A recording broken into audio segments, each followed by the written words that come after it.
Hi there, Carl Massy here, coach, strategist, author of a few books, one of them being this one, which I'm going to talk about very shortly. And welcome to today's episode of the Life Masterclass Podcast series, coming to you all the way from beautiful Bali, and it is a gorgeous day here. Yeah, gorgeous. I was going to say dogs, there's no dogs barking, that's just weird. I'm sure they'll start up at some point. There's a rooster.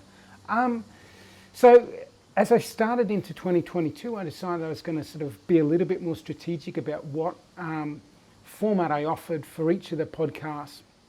And over the course of the month, one of them is going to be a book review, which I did last week. One's going to be just talking about a topic that comes to mind and sort of strategy around it. That's today. Then next week's going to be a guided meditation. And the fourth one will be a guest conversation. I'm sort of leaning into, for that guest conversation, a conversation around the masculine and the feminine, and how can we bring more of the feminine in relationship to both men and women. I think that will be an interesting conversation. So I have a colleague of mine in mind that I think would be great for that conversation. That's for another time. Let's dive into this one, and then at the end of this podcast I'll talk about some stuff I've got coming up. I've got my 9-month coaching program coming up this year for the deep dive. I teach everything that I've learned over 52 years in 9 months. I think that's pretty cool. So the topic was inspired. I was working out in the gym yesterday. I was in a Crossfit gym here in Bali, and they have a tagline, building better humans. And maybe I was doing a rowing machine or something like that. I was considering this thing, and then I was sitting down doing some other stuff. I was looking around the gym, and I was looking at just about every person in between whatever was on their phones doing whatever. And it got me to thinking, and I'd sort of seeing some people sort of strutting around, and there's quite a bit of competition in the gym, and there's lots of people with their shirts off, flexing their pecs and all of that sort of stuff. And it got me to thinking about what are the component parts of becoming a better human. Now, we can become a better looking human by, working out in the gym and having these ripped pieces. But is that truly what being a better human is about? And I sort of hypothesized on it. There's a couple of components to it, and a couple of components that I think are missing in that model as it stood. Now, I wrote this book, the Guidebook to Optimum Health, and the subheading or subtitle is Why Exercise and Nutrition Alone Are Not Enough. And what I'm saying there is exercise and nutrition aren't enough if we want to be the fully optimized, fully illuminated human being, the most awesome version of ourselves. If we want to actually be deeply happy, fulfilled, and have a meaningful an enriching life experience, like, pumping iron and putting good food in our mouth isn't enough. They are essential pieces of it. There's no doubts about it. As part of the puzzle, those are key components. Doing exercise, I was just reading about willpower the other day, and willpower is elevated by doing exercise. No surprise there. Getting those good endorphins and moving different things through our body increases brain functioning. I have no doubts. Then we come into nutrition and food, putting good food, let thy food be thy medicine. Doing all of that stuff, absolutely essential. But the other two things I was looking at, and what I am very particularly interested in studying and learning about and teaching with my clients, is this idea of two things I was seeing was the need to raise our level of consciousness. And very much for me, raising a level of consciousness, there's so many benefits, but one of the very practical benefits is the greater our level of conscious awareness of our internal environment, our external environment, the better choices we're more likely to make. And as in my last book, Decision Making Mastery, I talk about the better decisions we make, the greater we are contributing to our destiny. We want to be a co-creator in our destiny, and that comes from making great decisions. And great decisions mean we need to raise our level of consciousness.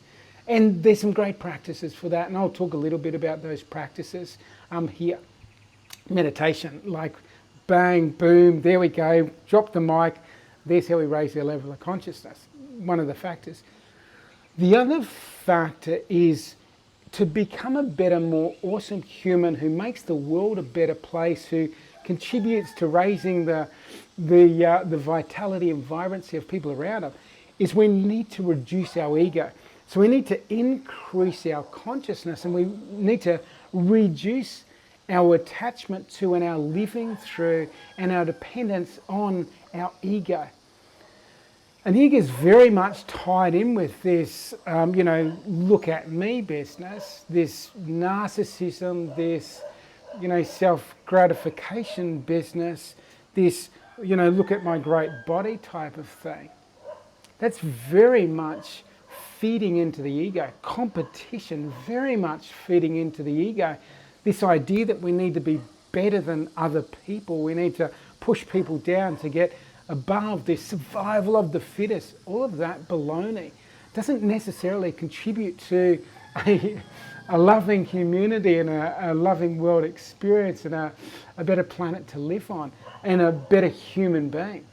So if part of our practice isn't, love the physical activity, I love the functional fitness that happens at some of these CrossFit gyms and different things, love that.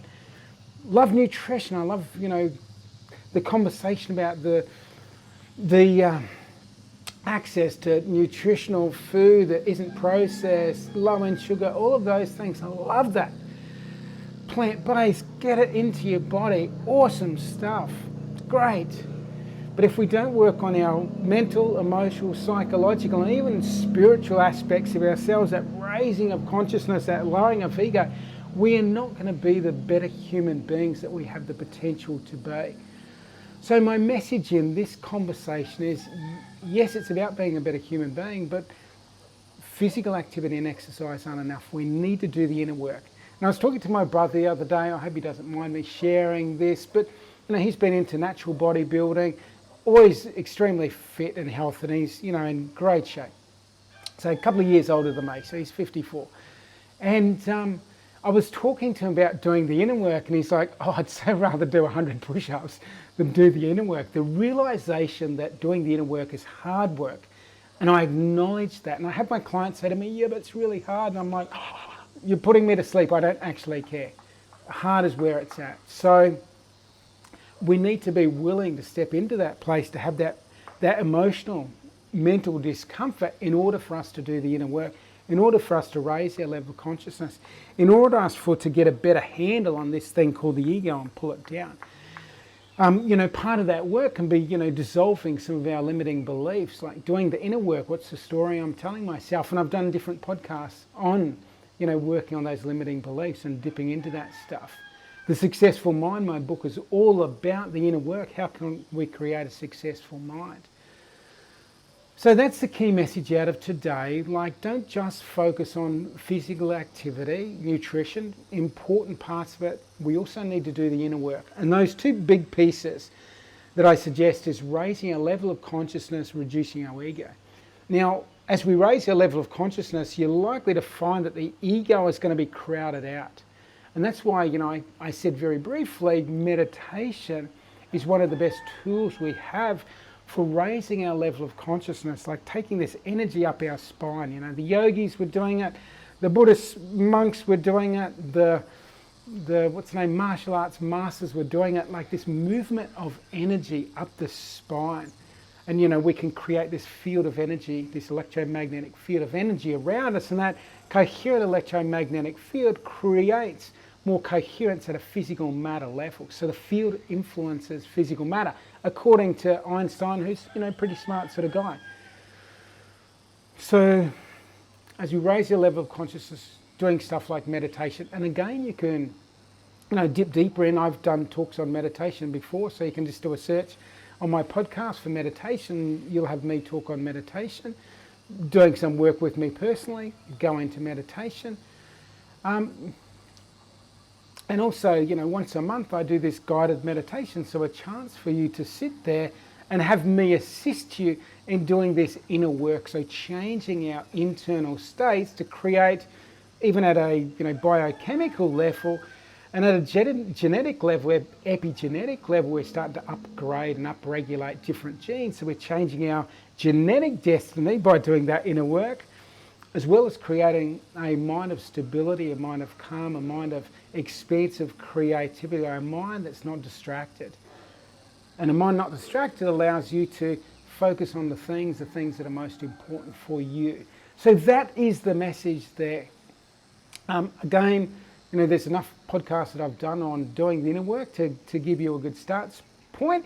If you want to find out more information about what might be specific for yourself to work on, don't hesitate to reach out to me. We can do some work one-on-one.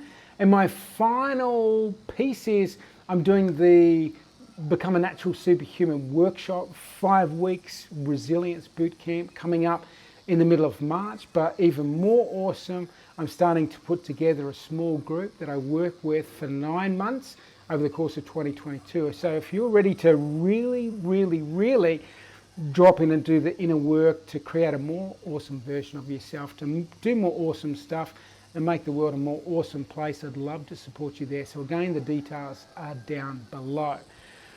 That's all from me. Have a fantastic day doing the inner work. Wherever you are on this beautiful, incredible, gorgeous planet of ours, have an absolutely fantastic day and take care.